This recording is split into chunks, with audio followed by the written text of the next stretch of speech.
here we go. This is gonna be pattern 6. So this one is my Disney pattern. So this is the one that we won't be using this one in the next 2 lessons because I only use it in the Disney ones, but I wanted to show you this, show you how this pattern came to be and how I created a pattern for a topic. So whether it's a car gear, if you're doing a car piece or an animal piece, you can create literally the smallest details and patterns about that topic, even just like the hidden. So when I did the Disney ones, you know, they wanted a bunch of some hidden Mickeys in them, and I thought, you know what, I'm gonna create a hidden Mickey pattern, and this is it. So let's go ahead and write number 6 right in the middle here.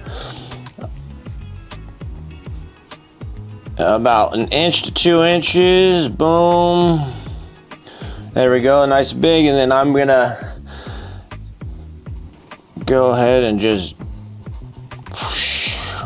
there we go, and I'm gonna make this a squiggly line.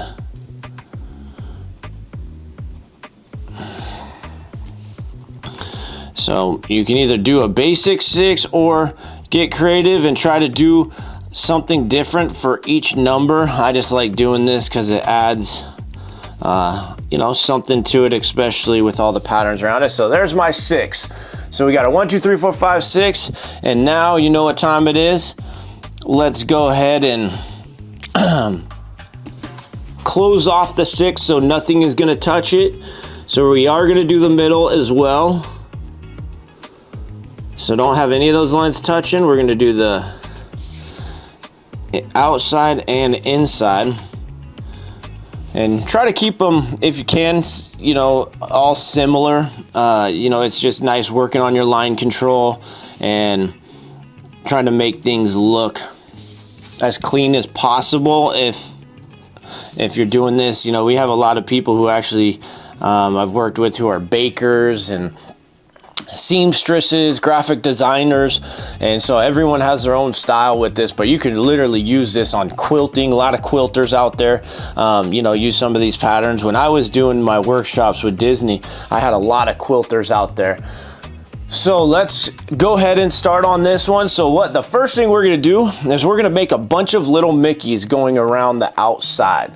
So here is, oh wait, nope.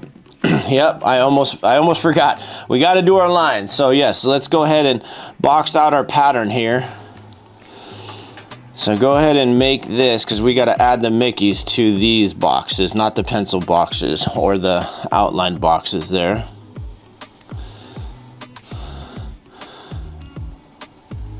All right, there we go. All right, now let's make our Mickey. So we're gonna space these out here so we have room to play with around them. So I'm gonna go ahead and make these little Mickeys. So let's go ahead and do a circle with 2 little circles. There's one. Let's go ahead and do another one here. So space these Mickeys out. There we go. So because we want space to even do the details. So go ahead and start these. Like I'm going to be probably doing 2 or 3 around each side. I think any more they might start packing together, and we're going to be hiding a bunch more. So don't pack them all together. Go ahead and give them some breathing room, so each Mickey can kind of have their own thing. These do not have to be perfect. Again, these are just little Mickey Mouses, 1 big and 2 small. There we go. So we're gonna go around. We're gonna go around the edge, and then last section, I'll just do 2 over here. All right, and now here's where we wanted to have our spacing. This is why we wanted to have our spacing, because we're going to also do them on the inside. And I'm going to put one right here. There's room right here. So let's go ahead and put one if you have room. There we go. Little Mickey hiding inside the 6. All right, so let's go ahead and put one right here. Let's go do one right here, and then I'll put one on the top. And we'll tuck a couple more. Looks like I got room for about 3 more.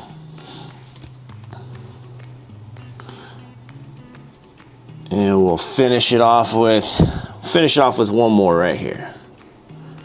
All right, so once you spaced out your Mickeys, should look something similar. They're kind of just all over the place. Don't do any floating ones because we want them all touching a border. That is kind of important with keeping all these Mickeys together and doing the patterns.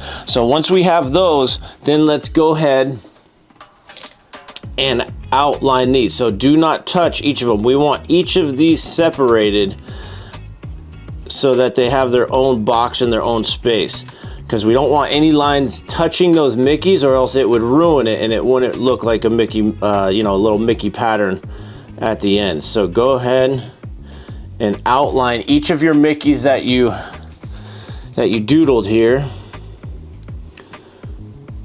Go around, and you know, one of my questions I got a lot was how I worked with Disney and how did I start becoming a licensed Disney artist. Well, honestly, 90% of the companies that I've worked with, they all found me at shows.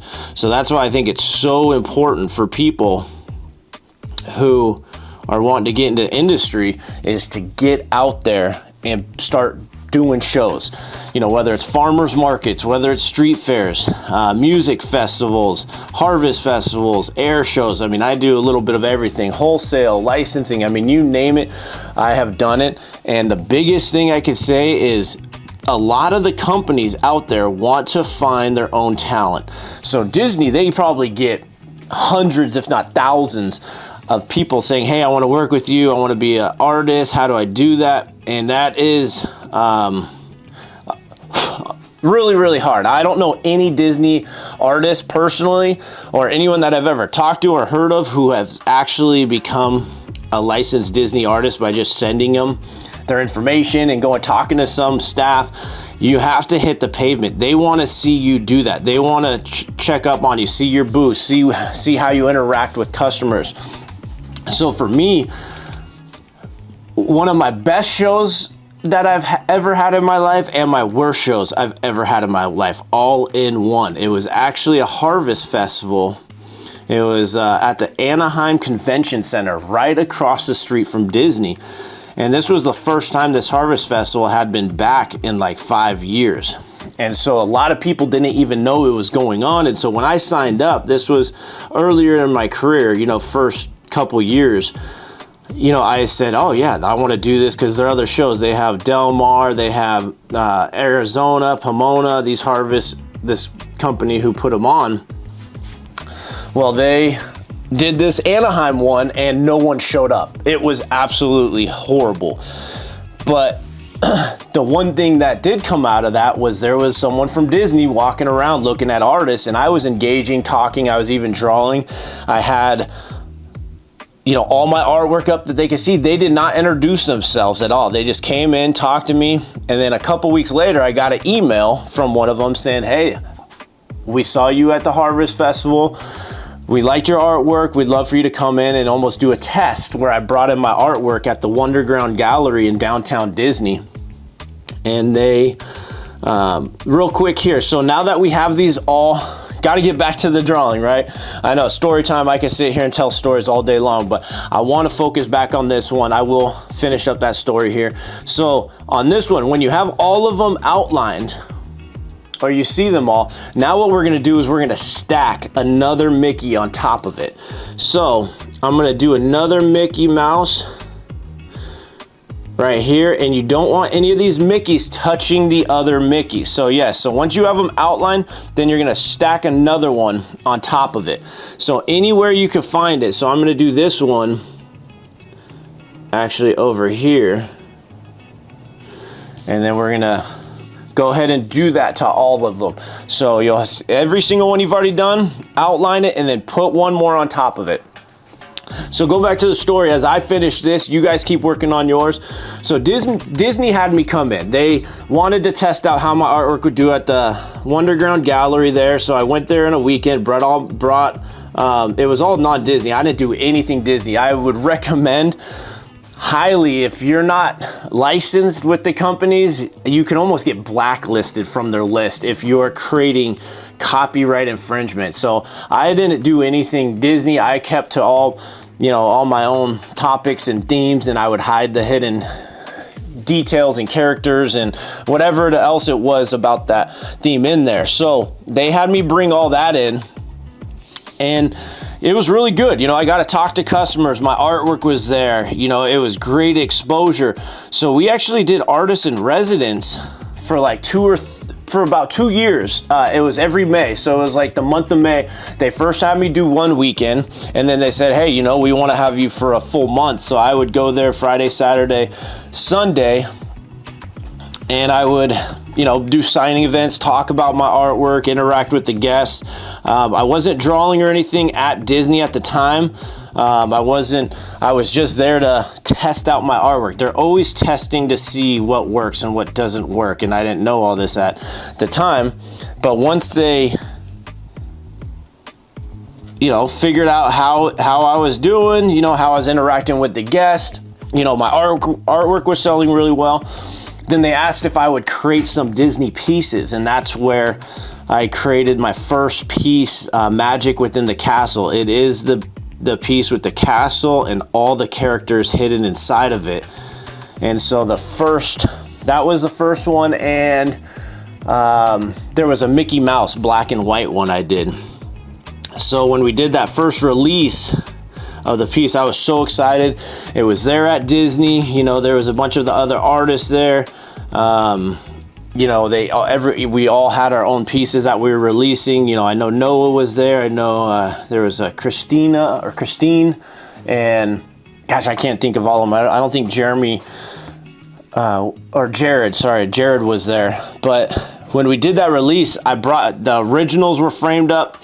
My original, it was very exciting. My original sold that first day at Disney within the first hour, and then they started selling them, and they kept asking me to come back, and then I started doing more and more stuff with them, and they had the Epcot Festival of the Arts going on a couple years later, and I was one of the first artists to be at Festival of the Arts, and they wanted me to do some workshops and, you know, speaking engagements, you know, about my art and that. And so I started doing our first Doodling with Viz that they actually brought up. It was through Disney, and they said, you know, it was at the Epcot Festival of Arts 2019, 2020, where people, you know, they paid a fee to go into this room, and there was me on the stage, and we would create this Disney doodle of Mickey Mouse, kind of like what we're gonna do next, but we're not gonna be able to use any of the Disney characters. So it was a pretty incredible 10 years. It happened fast. Disney found me at a show that I had my worst show to date, but then it ended up being my best show ever because obviously I got that contract and I worked for Disney. You know, I did a lot of work with Disney for over 10 years, and you can see a lot of them. All those Disney artworks typically are sold in the parks in Orlando or Anaheim. I wish I could you know, sell myself, but they do own the rights to them. This is the pattern that is going to be in every single Disney piece that I've created throughout the last 10 years. So pretty exciting. Hope you guys enjoyed that story and how Disney came to be, but that's how it is with all the contracts that I've worked with. DC Shoes, you know, Grateful Dead, you know, even a lot of the military ones, they all found me at farmers markets. Anywhere I tell people, hit the pavement, get out there. You know, I know this day and age now with the internet, you know, like when I started, social media wasn't even around. I mean, I've been doing shows for almost 18 years now. And, you know, the social media wasn't a thing. I never had Instagram, Facebook, TikTok, any of that stuff. And that's probably my downfall in my business is I'm old school. I'm pen and ink. I like to draw. I don't like doing anything on the computers. So here we go again, back to going around. Sorry guys, I know, I hope you're watching and listening, but this one it's a lot of just of the same things where we draw one Mickey, we outline it, draw a Mickey, outline it. And so now we're going back and we're outlining Mickey Mouse here again. So I'm coming up on my last one. So this is where you're gonna try to fit any other Mickey Mouse that you can, but you still wanna leave some room. Don't let any of them touch. That's the important part. Don't do any ones where like this one is gonna connect and touch any of those. Give them some space so we can do some pattern works on the inside. And so even right here, even though I have one coming off this ear, I'm gonna do another one right here. And you'll notice how it won't touch any of the other ones, but I'll give a little fill. Because I do want to pack in as many, here's another good spot. I want to pack in as many Mickeys as I can without them all just getting slammed together. So here's another one. Let's see if I could shoot this off of that ear there. There we go, we got one in that corner. Ooh, see, that was almost tight. I almost connected those two. That's what you don't want to do.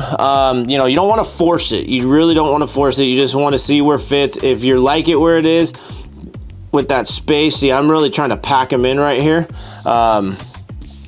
Here's another one right here. This is a good spot to do one. I probably can do one more and then I'll be good. All right, let's see here. I'm gonna do another one right off of this one, so we'll have a triple Mickey in this corner.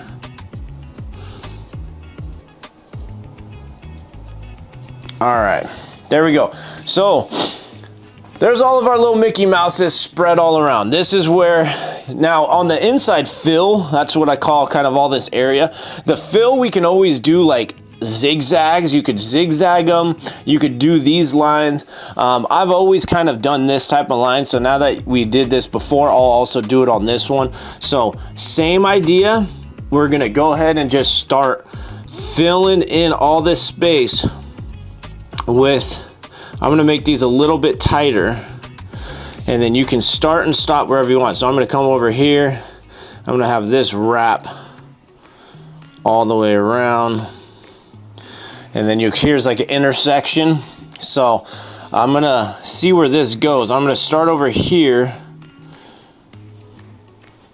All right, and then I'm gonna start the intersection right here and just fill it. So I have different terms for myself. I do talk to myself, whether it's in my head or that. I talk a lot out loud. Just trying to work out problems or patterns or things that I have. Sometimes it's easier just for me to say it out loud so I can, you know, think about it. I don't have like conversations by myself, but I definitely try to work things out, problem solve. And, you know, sometimes it's better than just thinking. Instead of thinking about it, you just are saying it out loud. So you can kind of see these lines are a little bit tighter than up here. Those were more free, and you can see where this Disney pattern is starting to come together. So let's go ahead and finish. If you haven't finished doing your Mickeys, go ahead and finish your Mickeys. Finish, you know, you don't have to pack them in as tight as I did. The more space you have, the more you can do on the inside. So every single one is going to be different. I would at least try to get a couple stacked on top of each other like this. There's a 2, there's a 3. I don't think I had any 4s in here. But the more space you do leave yourself, the more you can really kind of play with the insides of these patterns, whether it's a zigzag line or a different pattern you want to test out. And I mean, there's so many different variations. I could have done this right here and probably created 10 different patterns just on the inside easily, you know, with it. And that's, you know, in my opinion, a whole different pattern because it's not the same lines. I mean, you know, you're always trying to develop. I have some that I've developed 4 or 5 different times. There's some that I've been using the same, but as you see, I'm kind of just flying through these areas. I'm moving the paper a little bit. When I come to an intersection, I'm just going to change it, break it up.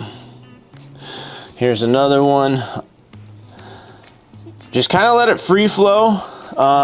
Don't think too much about it. This is supposed to be just kind of going. If you're going to overthink this, you know, that's where it could not get fun or frustrating. Just go. I mean, you literally just got to keep moving. Practice and trial and error is the greatest thing. I mean, I've never been scared of failing, never been scared of testing out things. That's what excites me. I almost get excited when I'm scared or nervous, because it's just hard to find that anymore, because I feel like I've done so much throughout the years to put myself in weird situations to break that fear. And I think that's important for anything you do. I mean, when I first did the Wonderground Gallery Artist in Residence, I never drew in front of people. So I didn't know, I had no idea, like I didn't know what that was gonna be like. I was really nervous, and I remember that first time I sat down, and it was my time for like 3 hours on a Friday. I was there every Friday, Saturday, Sunday. They would have me come in the month of May for like 3 or 4 years, and I would work on a piece. I actually drew a lot of my artwork that I have that's available online at Disney, Coastal California, Keep on Truckin', A Blazing, there's the Lake Tahoe one.